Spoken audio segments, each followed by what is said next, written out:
Баршаңызға сәлем. Бүгін сіздерге өте керемет ұйғыр мантысын дайындайтын боламыз. Езілмейтін, жыртылмайтын. Ендеше бізге ұн, салқын су және де тұз қажет болады.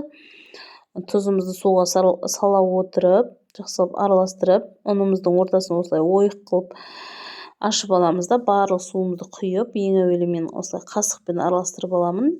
Одан соң қолымның көмегімен біріктіретін боламын. Бұл мантының ерекшелігі қамырында болып табылады. Басқа мантыларға қарағанда осылай қамыры шашыраңқы болып басында шығуы мүмкін, бірақ соңынан қарай барлығы бірігіп жақсы болатын болады. Мен примерно 8-9 минут көлемде осылай қанғанша жақсылап екі жағынан осылай басып шықтым.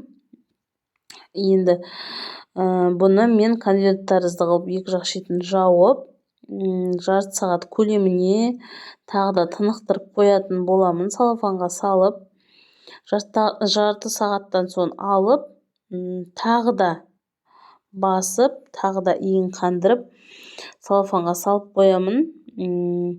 Қанша не керектігі жөнінде барлық описание бөліміне жаза кететін боламын. Одан соң салмасын дайындаймыз. Салмасына бізге пияз қажет болады. Жақсылап ұсақтап турап, тартылған етіміздің, сиыр етін алдым мен тартылған. Соның үстіне сала отырып, дәміне қарай тұзын, бұрышын және де мен құйрық май қостым. Дәмі ерекше сочный болып шықсын деп, мінекей біздің қамырымыз дайын. Осылай 3 бөлікке бөле отырып, сопақшалап, осылай кішкентай бөліктерге бөліп алып, ұнды аздап себелей отырып, осындай мантыларымызды дайындайтын боламыз.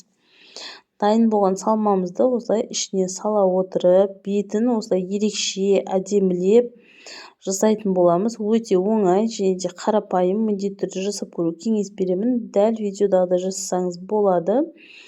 Екі шеттерін бір-біріне біріктіре отырып жасайтын боласыз.